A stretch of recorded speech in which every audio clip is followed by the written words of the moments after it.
আমরা সমাজে উইরা আসি নাই, আমরা এই দেশের নাগরিক। আমরা বসেন বসেন, আমরা ট্যাক্স হোল্ডার নাগরিক, ট্যাক্স দেই আমরা, আমরা ট্যাক্স ছাড়া এই দেশে থাকি না। ওয়াজ মাহফিলে আসি আমরা, অনুদান দিয়ে সার্বিক সহযোগিতা করে এখানে এসে দাঁড়াই। আর অনেক সবার কথা বলছি না, অনেক বক্তা আছে অর্থের বিনিময়ে এখানে আছে। বিচার করতে হবে। একজন সমাজবাসী, সমাজপতি, সমাজের যে কমিটি, সে যতটুকু এই সমাজের কল্যাণের কাজ করতে পারবে, একজন ইমাম কিন্তু পারে না। সে তো ইমামের দায়িত্ব নিয়ে বসে আছে। আর সভাপতি সাহেব যেই কথাগুলা বললেন, ওইগুলাই আমাদের পাথেয়র জন্য যথেষ্ট। কেননা ওনারা আমাদের দেশের কর্ণধার, ওনাদের কৃপাই আমরা বেঁচে আছি। ওনাদের কৃপা যদি না থাকতো তাহলে হয়তো আমরা দেশে থাকতেও পারতাম না, বা দেশে থাকতামও না। কোথায় থাকতাম আল্লাহই জানে।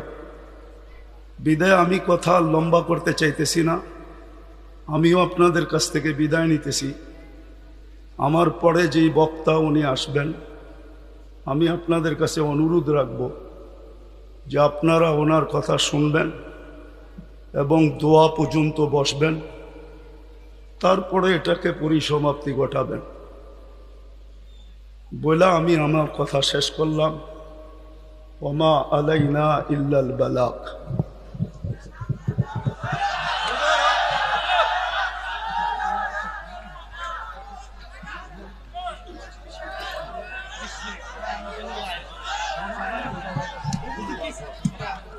সময় নাই আমার কাছে, আপনি বসেন, আমার কাছে সময় নাই। রাখেন রাখেন, আমরা সমাজে উইরা আসি নাই, আমরা এই দেশের নাগরিক। আমরা বসেন বসেন, আমরা ট্যাক্স হোল্ডার নাগরিক, ট্যাক্স দেই আমরা, আমরা ট্যাক্স ছাড়া এই দেশে থাকি না। আপনারা বসেন। আমাদের দেশের কালচার এটা হয়ে গেছে, সবাই হুজুরদের কথা বলে কিন্তু হুজুরদেরকে আন্ডার এস্টিমেট করে। আমি পায়ে হাত দিয়ে বলবো, আমাকে কেউ আন্ডার এস্টিমেট করেন না। আপনারা আমাকে চিনেন না, আমার পরিচয় জানেন না। বসেন, আপনারা বসেন, আমার পরিচয় আপনারা জানেন না, আপনারা আমাকে আন্ডার এস্টিমেট করেন না। আমরা সর্বওয়াজ মাহফিলে এটা ভুগতেছি আজকে 16 বছর ধরে না। আমরা জন্ম থেকে জ্বলছি, যেটা বাংলাদেশের প্রবাদ বাক্য, আমরা জন্ম থেকে জ্বলছি। জন্ম থেকেই জ্বলা। আর কতদিন? আপনাদের পায়ে হাত দিয়ে বলি বসেন, আওয়াজ করবেন না, কেউ আওয়াজ করবেন না। আমাদের সময়ের দাম আছে, আমাদের সময়ের দাম আছে। এরকম যে আমাদের সময়ের দাম নাই বা আমাদের এইটা কইরা খাইতে হবে এরকম কোনো জরুরি না যে আমাদের ওয়াজ করেই খাইতে হবে। আমাদের খাওয়ার অনেক ব্যবস্থা আল্লাহ রেখা দিছে। যেই আল্লাহ আমাকে জন্ম দিছে, উনি আমার খাওয়া তৈরি করেন নাই না, খাওয়া ছাড়া আমাকে দুনিয়াতে পাঠায় দিছে যে আমাকে এইভাবে কইরা খাইতে হবে। আপনাদের পায়ে হাত দিয়া বলি, আওয়াজ করবেন না। বাস আমি যেটা বলছি, সভাপতি সাহেব আমাদেরকে দিক নির্দেশনা ভালোই দেখাইছেন, খারাপ না। কিন্তু আমি আপনাদেরকে বলতেছি, আমার হাতে সময় নেই, আমার আরেকটা প্রোগ্রামে যেতে হবে। আমার এইখানে লেখা আছে 9টা। দেখেন যদি লেখা না থাকে। এখন বাজে কয়টা বলেন তো আপনারা? হ্যাঁ, আপনারা আপনাদের লেখার উপরে আন্তরিক না? আপনারা তো আন্তরিক না। আপনারা আমাকে 9টার সময় দিতে পারেন নাই। আপনারা এখন বাজতে শেষ 35 মিনিট আপনারা আমার লস করছেন। বিদা আমি আপনাদেরকে সময় দিব কোত্থেকে?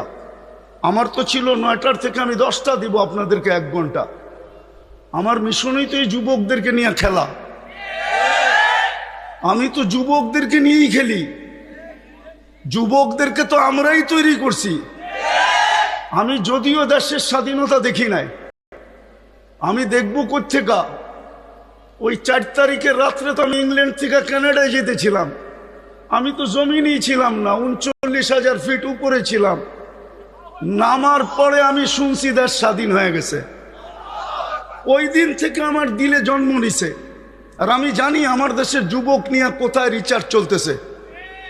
আমার দেশের কয়জন বলতে পারবে এটা আমি জানি না, কিন্তু আমি জানি আমার দেশের যুবকদেরকে নিয়ে কোথায় রিচার্জ চলতেছে, কোন কোন দেশে বাংলাদেশের যুবক নিয়ে রিচার্জ চলতেছে।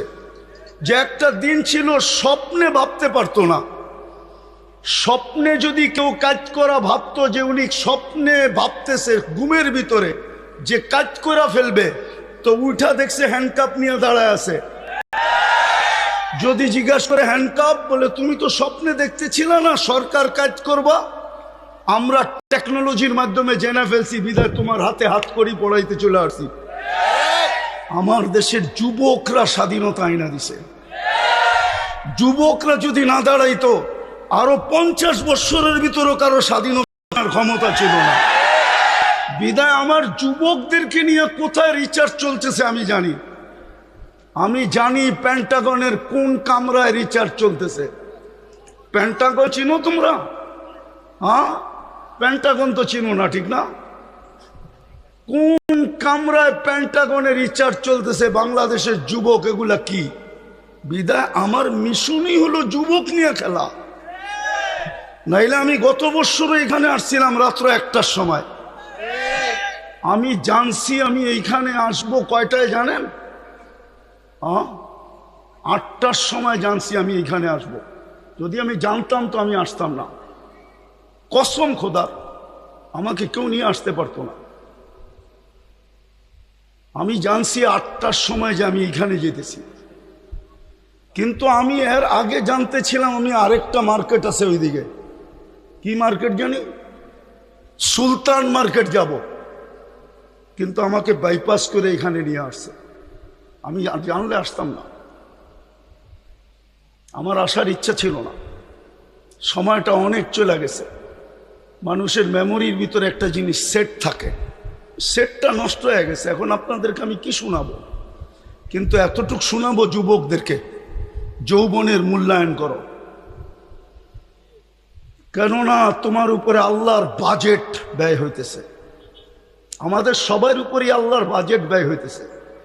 যতই ব্যক্তিত্ব দেখাই না কেন, যদি আল্লাহর কাছ থেকে পানির দামে অক্সিজেন কিনতে হতো, তাহলে ডেলি 16,500 টাকা বিল দিতে হতো, মাসে 4,95,000 টাকা বিল দিতে হতো। এই এলাকায় বাড়ি আর ঘর আর বিল্ডিং কারো লেংটি পর্যন্ত থাকতো না, লেংটি। বিদায় তোমাদের পায়ে হাত দিয়ে বলি, যৌবনটাকে মূল্যায়িত করো।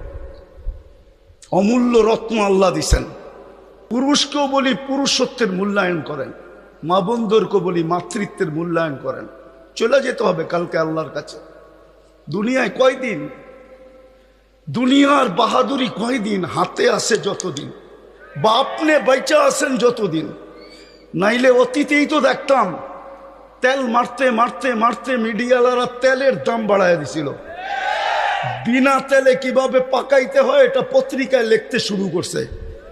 আজকেও দেখতেছি স্বৈরাচার বলতে বলতে গলা শুকায় ফেলতেছে, মাঝে মাঝে শুকায় আবার পানিও খায়। তো চিত্র তো দেখতেছি আমাদের চোখেই। দুনিয়ায় কতক্ষণ? আমি বেঁচে আছি যতক্ষণ, অথবা আমার কাছে আছে যতক্ষণ। যেদিন থাকবে না আমিও থাকবো না, আমার কাছেও থাকবে না। এই জন্যই মৃত্যু লগ্নে 4 জন ফেরেশতা আসে। প্রথম ফেরেশতা ধ্বনি দেয় কানের ভিতরে, ইনকাতাতিল আজাল অনকাতাতিল আমাল, তোমার বয়স শেষ, আশা শেষ। দ্বিতীয় ফেরেশতা একটা চিৎকার দিয়া কানটাকে ফাটায় ফেলে, সালাল ইস্তেগাল, বড় ব্যস্ত ছিল, আল্লাহ ডাকলেও আসার সুযোগ হতো না। আল্লাহ ডাকে, কে ডাকে? কে ডাকে? 5 বেলা কে ডাকে? 90% মানুষ নামাজ পড়ে না। আপনি ব্যস্ত? কি নিয়ে ব্যস্ত? ও যুবক, তুমি কি নিয়ে ব্যস্ত বলো আমাকে? কি নিয়ে ব্যস্ত তুমি? কোন দেহটা নিয়ে ব্যস্ত? এই দেহটা কে দিছে? কে দিছে দেহটা? পূর্ণতা কে দিছে? পারল তো না আজ পর্যন্ত। আমাদের আগের যে প্রধানমন্ত্রী ছিল শেখ হাসিনা, এর ঘরেই তো প্রতিবন্ধী আছে। লক্ষ কোটি টাকার মানুষ পারল না তো প্রতিবন্ধিত্ব দূর করতে। নাইলে ওনার মেয়ে প্রতিবন্ধী সংস্থার চেয়ারম্যান হলো কি করে? ওনার ঘরে যদি প্রতিবন্ধী না থাকতো, না নাই প্রতিবন্ধী ওনার ঘরে, ওনারা কি জানে না? পূর্ণতা কে দিছে? হ্যাঁ, কে দিছে? এটার ভিতরে পূর্ণতা কে দিছে?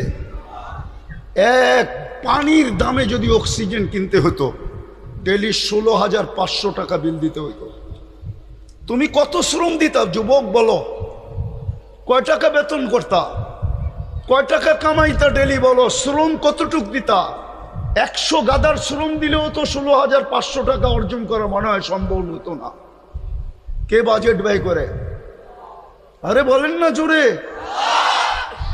ডেলি 16,500 টাকার বাজেট আল্লাহ ব্যয় করে।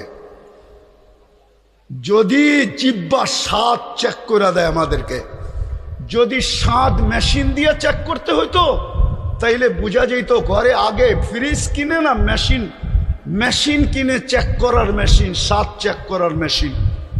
আগে ফ্রিজ কিনে না ওই মেশিন কিনে, আগে ওয়াশিং মেশিন কিনে না ওই মেশিন কিনে, আগে বাড়ি বানায় না আগে ওই মেশিন কিনে, তাইলে বোঝা যেত। আমাদের বিত্তশালীরা তো আমাদের দেশে চিকিৎসা করে না, কেননা আমাদের দেশের 80% রিপোর্ট বলে ভুল হয়। এই জন্য দেখবেন অসুস্থ হইতে দেরি, চুপে চুপে ইন্ডিয়া যেতে দেরি করে না, চুপে চুপে সিঙ্গাপুর যেতে দেরি করে না, চুপে চুপে থাইল্যান্ড যেতে দেরি করে না, আমেরিকা ইংল্যান্ড যেতে দেরি করে না।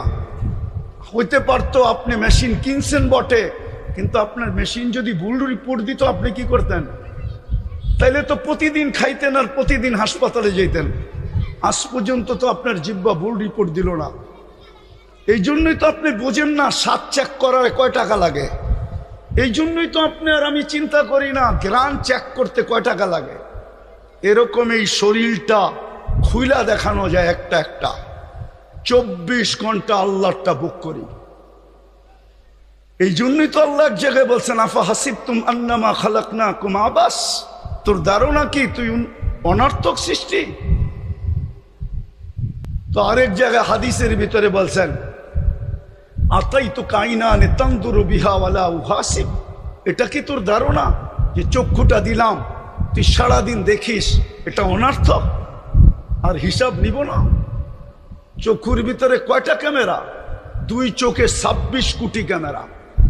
যুবক যখন তুমি তাকাও তো 26 কোটি ক্যামেরা একসাথে ফ্লাশ করে, একসাথে ফ্লাশ। যেরকম তোমাদের ক্যামেরায় ফ্লাশ হয় এরকম 26 কোটি ক্যামেরা একসাথে ফ্লাশ হয়। আল্লাহ তো এটাই বলতেছে, আতাইতু কাইনানে তানদুরু বিহা ওয়ালা উহাসিব, এরকম দৃষ্টিশক্তি দিলাম আর তুমি সারাদিন দেখো আর তোমার হিসাব নিব না। আতাইতুকা উযুনানি তাসমাউ বিহা ওয়ালা উহাসিব, তোকে শ্রবণ শক্তি দিলাম, তোর ভাবনা কি হিসাব নিব না? আতাইতুকা লিসানান তানতিকু বিহি, তোকে বাক শক্তি দিলাম, সারাদিন বক বক করিস, তুই ভাবতেছস হিসাব নিব না?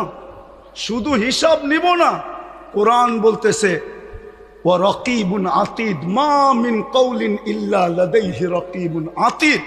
আল্লাহ বলে 2 চৌকিদার বসায় রাখছি, অডিও চলতেছে, 24 ঘন্টার অডিও চলতেছে। এমন কি ঘুমের ভিতরে কি বলো ওইটা অডিও চলতেছে। যদিও ঘুমেরটা ডিলেট করে দেওয়া হবে, বাকি একটাও ডিলেট হবে না। আল্লাহ বলে আতাইতুকা আকলান তুমাইয়িসু বিহি, এরকম একটা ব্রেন দিলাম যেটা দিয়ে তুমি ভালো মন্দ বোঝো, আর তুমি ভাবো তোমার হিসাব হবে না, তোমার হিসাব হবে না। আতাইতুকা কলবান তাতাফাক্কারু বিহি ওয়ালা ইউহাসিব, আতাইতুকা ইয়াদানি তাবতিশু বিহা ওয়ালা ইউহাসিব, হাত দিয়া কর্ম করো, তুমি ভাবতেছো তোমার হিসাব নিব না। আতাইতুকা ইয়াদ রিজলানি তামশি বিহা ওয়ালা উহাসিব, 2টা পাও দিলাম চলার জন্য, তুমি ভাবো হিসাব নিবে না। আতকুনতা সাগীরা ফাকাব্বারতুকা ওয়ালা উহাসিব, তুমি তো ছোটই ছিলা, বড় তো আমি করলাম, তুমি ভাবছো তোমার হিসাব নিব না। কুনতা যায়ীফা ফাকাওয়াইতুকা ওয়ালা উহাসিব, তুমি তো দুর্বল ছিলা, তোমাকে তো সুঠামত্ব দিলাম, তুমি ভাবছো হিসাব নিব না। কুনতা জাহিলা ফাআল্লামতুকা ওয়ালা উহাসিব, তুমি তো অজ্ঞ ছিলা, তোমাকে শিক্ষা